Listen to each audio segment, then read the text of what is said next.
जय माता दी। माता भगवती आपके परिवार पर हमेशा कृपा बनाए रखे और आपके घर में हमेशा खुशहाली छाए। तो इससे पहले के अध्यायों में हमने जाना कि कैसे भगवान विष्णु ने अपने सुदर्शन चक्र से शुक्र माता का मस्तक धड़ से अलग कर दिया था। इससे आगे की हम कथा आज सुनेंगे।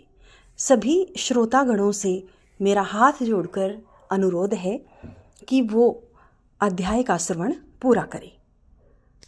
भगवान विष्णु को भृंगु का शाप, शुक्र माता का पूर्ण जीवन, जयंती द्वारा शुक्राचार्य की सेवा, बृहस्पति का शुक्राचार्य बनकर दैत्यों को छलना, शुक्राचार्य द्वारा दैत्यों को शाप। तो आज के इस अध्याय में हम ये जानेंगे। व्यास जी कहते हैं, उस दारुण हत्या को देखकर महाभाग भृंगु क्रोध से आग बबूला हो उठे। उन्होंने जाकर भगवान विष्णु से कहा। भृंगु बोले, विष्णु, तुमने मुझे स्त्री से वंचित कर दिया, इसलिए विष्णु, मेरे शाप के प्रभाव से मृत्युलोक में तुम्हारे बहुत से अवतार होंगे और तुम्हें लीला से गर्भ में रहना पड़ेगा। व्यास जी कहते हैं, अब उस शाप के अनुसार ही धर्म का ह्रास होने पर जगत का कल्याण करने के लिए भगवान का बार बार अवतार हुआ करता है। राजा जन्मेजय ने कहा, अमित तेजस्वी चक्र के द्वारा महात्मा भृंगु की भार्या के मारे जाने पर फिर उनके गृहस्थ जीवन का निर्वाह कैसे हुआ? व्यास जी कहते हैं, मुनिवर भृंगु बड़े कार्यकुशल थे। क्रोधवश भगवान विष्णु को शाप देने के बाद उन्होंने तुरंत पत्नी का मस्तक उठा लिया और उसे धड़ से जोड़कर कहा, यदि मैं सदाचारी, सत्यभाषी, वेद अभ्यासी तथा तपस्वी हूँ तो तपोबल से तुम्हें जीवित किए देता हूँ। व्यास जी कहते हैं, जल सिंचन करते हुए भृंगु पत्नी के मृत शरीर में प्राण लौट आए।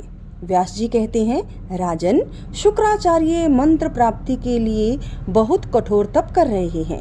यह समाचार सुनकर इंद्र ने अपनी सुंदरी कन्या जयंती से कहा, बेटी, शुक्राचार्य बड़े तपस्वी पुरुष हैं, मैं तुमको उन्हें दे चुका हूँ। सुकुमारी, मेरे कल्याण अर्थ तुम उनकी समुचित सेवा करके उन्हें वश में कर लो। पिता की आज्ञा पाकर वह मुनि के आश्रम पर चली गई। उस सुंदरी ने पूर्ण रूप से पतिव्रत धर्म का पालन शुरू कर दिया। जयंती बहुत वर्षों तक शुक्राचार्य की सेवा करती रही। पूरे 1000 साल तक तपस्या करने के बाद मुनि पर भगवान शंकर खुश हुए। उन्होंने मन को मुग्ध करते हुए वर मांगने के लिए मुनि से अनुरोध किया। भगवान शंकर बोले, भृगुनंदन, जगत में जो कुछ भी है और तुम जिसको देखते हो तथा जो किसी की भी वाणी का अविषय है, ऐसे सभी पदार्थों से तुम संपन्न हो जाओगे। ब्राह्मणों तथा प्रजाओं में तुम्हारी प्रधानता स्थिर रहेगी। संपूर्ण प्राणी तुम्हें मारने में असमर्थ सिद्ध होंगे। व्यास जी कहते हैं, इस प्रकार वर देकर भगवान शंकर वही अंतर्ध्यान हो गए। उसके बाद शुक्राचार्य ने जयंती को देखकर बड़े सद्भाव से उससे यह वचन कहा, सुंदरी, तुम कौन हो? किसकी पुत्री हो? तुम्हारी क्या इच्छा है? सुलोचने, मुझे बताओ, मैं तुम्हारे मुश्किल से मुश्किल काम को भी अभी करने को तैयार हूँ। सुव्रते, इच्छित वर मांग लो। जयंती बोली, ब्राह्मण, मैं इंद्र की बेटी हूँ, मेरा नाम जयंती है। मुने, पिताजी ने मुझे आपको समर्पण कर दिया है। विभो, आप मेरा मनोरथ पूर्ण कीजिए। शुक्राचार्य ने कहा, सुंदरी, तुम संपूर्ण प्राणियों से अदृश्य रहकर अपनी इच्छा अनुसार 10 वर्षों तक मेरे साथ आनंद का अनुभव करो। व्यास जी कहते हैं, इस तरह कहकर शुक्राचार्य ने जयंती का हाथ पकड़ लिया तथा वे घर चले गए। जयंती के साथ रहने की व्यवस्था कर ली। 10 वर्षों तक वे घर से बाहर नहीं निकले। दैत्यों ने सुना, गुरुदेव मंत्र प्राप्ति में सफलीभूत होकर आए हैं, इसलिए प्रसन्न होकर वे शुक्राचार्य से मिलने के लिए उनके घर पर गए, किंतु वे उन्हें देख न सके क्योंकि उस समय मुनि जयंती के साथ थे। इंद्र ने अपने गुरु महाभाग बृहस्पति से कहा, ब्राह्मण, आप सभी दानवों के पास जाइए तथा उन्हें माया के प्रभाव में फंसा लीजिए। इंद्र की बात सुनकर देवगुरु बृहस्पति स्वयं शुक्र का वेश बनाकर दैत्यों के पास गए। उन्होंने दानवों को बुलाया। सभी असुर सामने आए तथा देखा हमारे गुरु शुक्राचार्य जी आ गए हैं। तब वे प्रणाम करके उनके सामने खड़े हो गए। तब शुक्राचार्य रूपी बृहस्पति ने दानवों से कहा, मेरे यजमानों का स्वागत है। मैंने जो विद्याएं प्राप्त की हैं वे सभी सच्चे मन से तुम्हें पढ़ा दूंगा।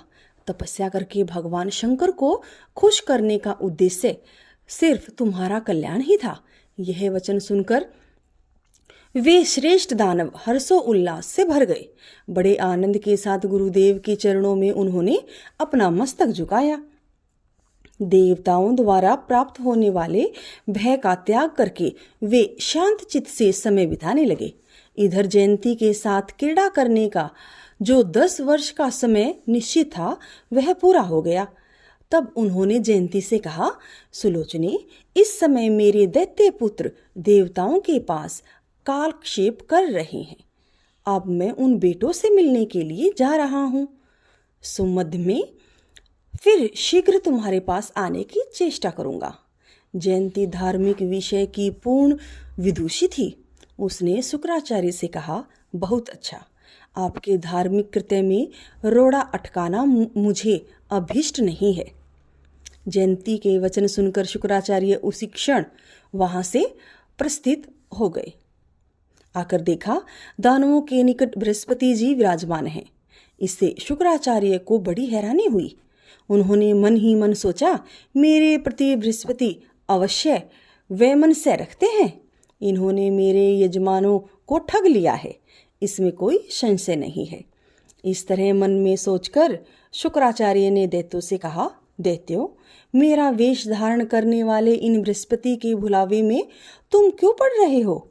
मैं शुक्राचार्य हूँ, ये तो बृहस्पति हैं।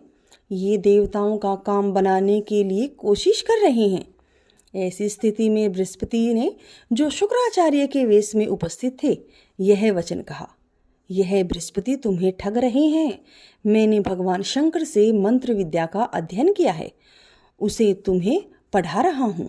मैं देवताओं को अवश्य पराजित करा दूंगा, इसमें कोई संदेह नहीं है। शुक्राचार्य की वेश में उपस्थित बृहस्पति की बात सुनकर उन दैत्यों के मन में पूर्ण विश्वास हो गया।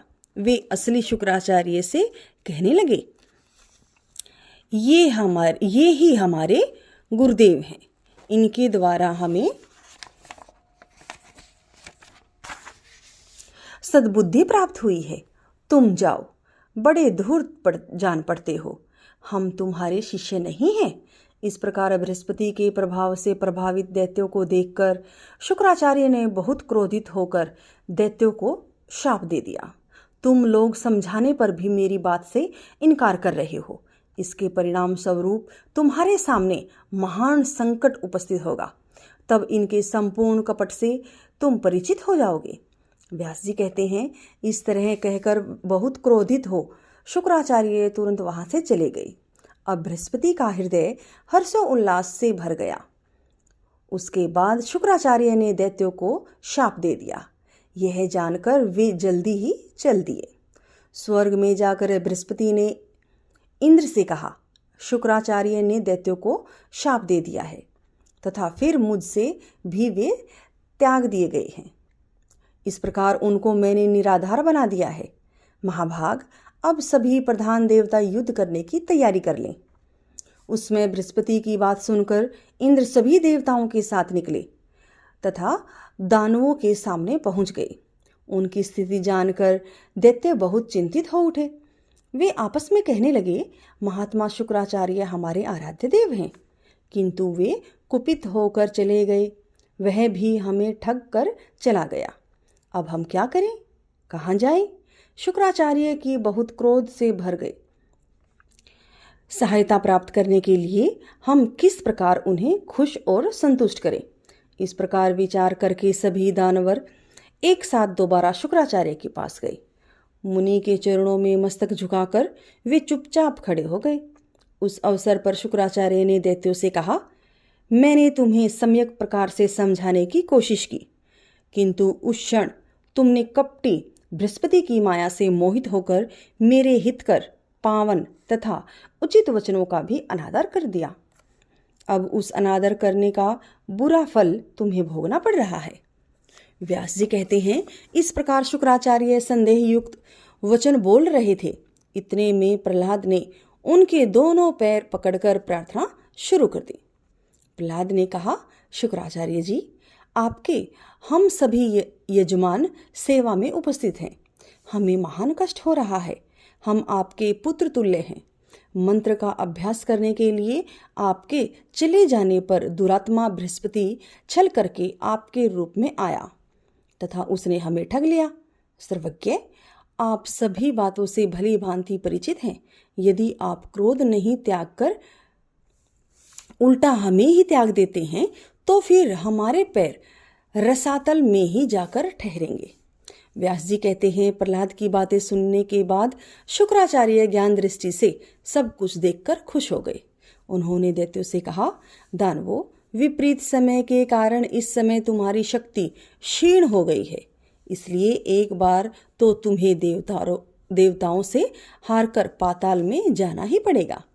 फिर आगे भी आने वाले सावर्णी मनवंतर में तुम्हें राज्य प्राप्त होगा। तो आज के अध्याय में हम श्रीमद् देवी भागवत के कथा का श्रवण इतना ही करेंगे। जय माता दी।